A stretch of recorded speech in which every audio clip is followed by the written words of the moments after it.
All right, so we're going to be looking at chapter 7, and we'll be looking at a passage on the transports with Eliezer and his father.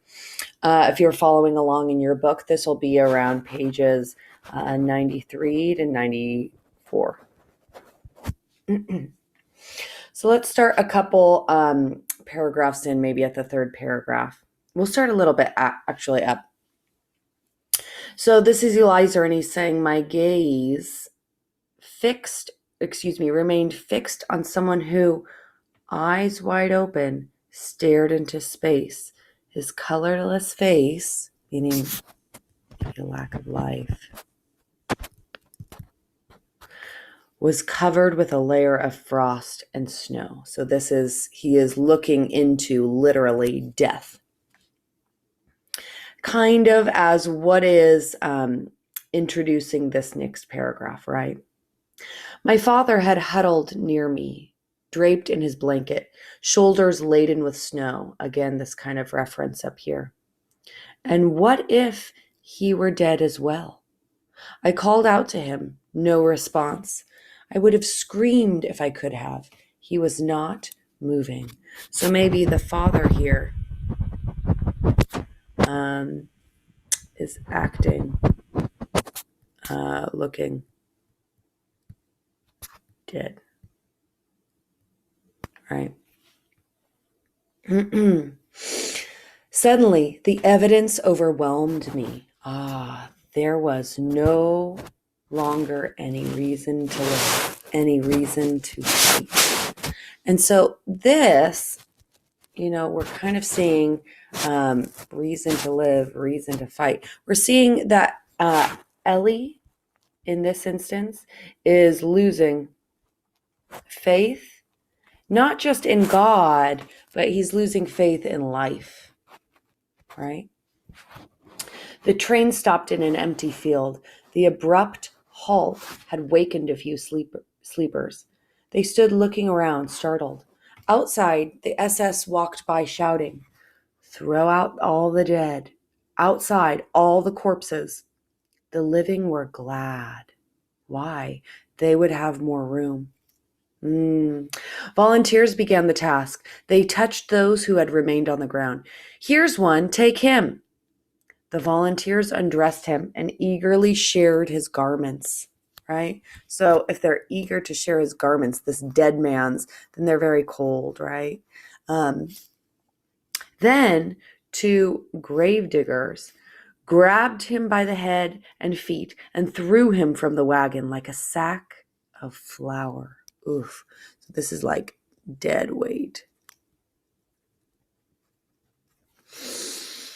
They were shouting all around, "Come on, here's another. My neighbor, he's not moving," right? So right here, we're seeing others volunteering their neighbors for dead. This seems kind of unneighborly to me. But at the same time, they're glad to have more room, because if you looked up, I think below at the end of chapter 6, we were looking and we saw, well, we know that at this point there were 100 men on the cattle car, whereas when they initially brought them out, there was only 80. So I woke from my apathy only when two men approached my father. I threw myself on his body. He was cold. I slapped him. I rubbed his hands, crying, "Father, Father, wake up.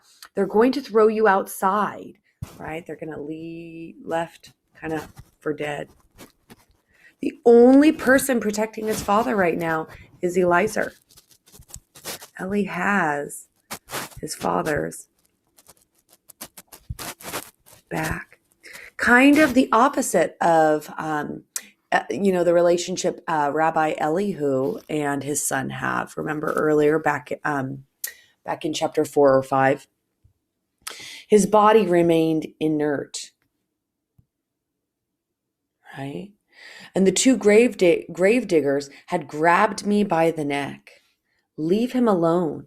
Can't you see he's dead? So these are the grave diggers talking to Ellie, saying, leave your father, right? Even though he's the only one who maybe has his father's back. No, I yelled, he's not dead, not yet. Ooh, tough call with that word yet, meaning is it bound to happen? Maybe. And I started to hit him harder and harder. At last, my father half opened his eyes. They were glassy. He was breathing faintly. You see, I cried. The two men went away.